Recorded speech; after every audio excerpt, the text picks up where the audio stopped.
I pressed send. My promotion party is this Saturday. Hope you'll come. Silence. Then my sister replied, "We're busy, don't wait." A minute later, my mother chimed in, "You only think about yourself." I stared at the glowing screen. Not shock, not pain, just confirmation of what I already knew. They had cut themselves out of my life long before I stopped inviting them. This was just the final stitch. When I was younger, I would have begged, pleaded for their attention, their approval. I remember bringing home good grades while my sister, drunk at 16, was carried into the house like a wounded hero. She was celebrated for chaos. I was invisible for achievement. And my mother, she always made sure the scales tipped in my sister's favor. "Don't brag," she'd hiss if I dared share my accomplishments. "No one likes arrogance." So I learned silence. I learned to achieve in the shadows. And I learned that family can be the sharpest blade. But patterns reveal themselves over time. Every milestone in my life, ignored. My graduation, they claimed food poisoning. My first job, they said they were too tired to come to dinner. My sister's birthday, though, a parade of balloons, cakes, endless praise. And the worst part, they didn't even hide their contempt.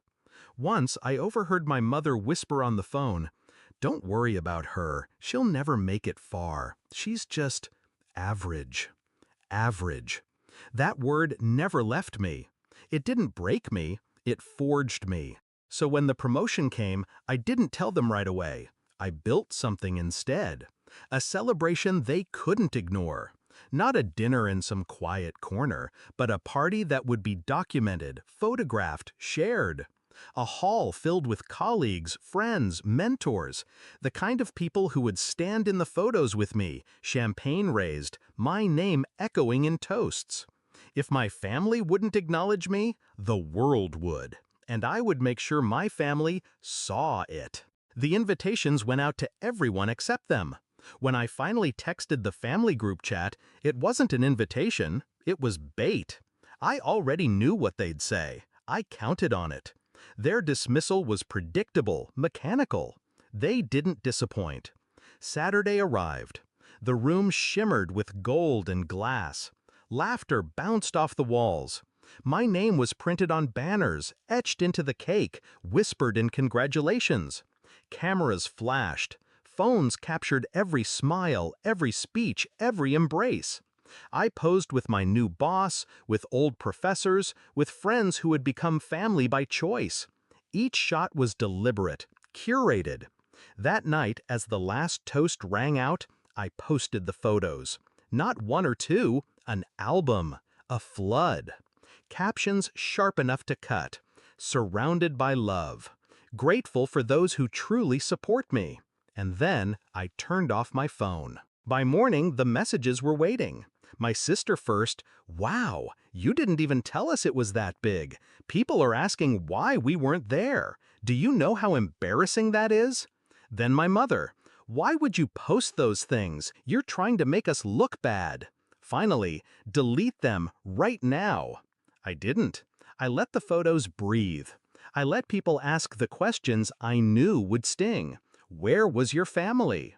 The silence that followed wasn't mine to explain. It was theirs. Here's the thing about revenge. It doesn't always need fire or destruction. Sometimes it's colder, quieter. My family thrived on diminishing me, on convincing me I was small, invisible, forgettable. So I gave them the one thing they couldn't stand: visibility.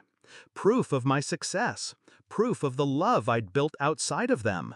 Proof that I was never average. They wanted me to need them. Instead, I made them irrelevant. Now, every time they see those photos, circulating, tagged, celebrated, they're reminded of the truth. That the world showed up for me when they wouldn't. That their absence is louder than their presence ever was. And I finally feel free.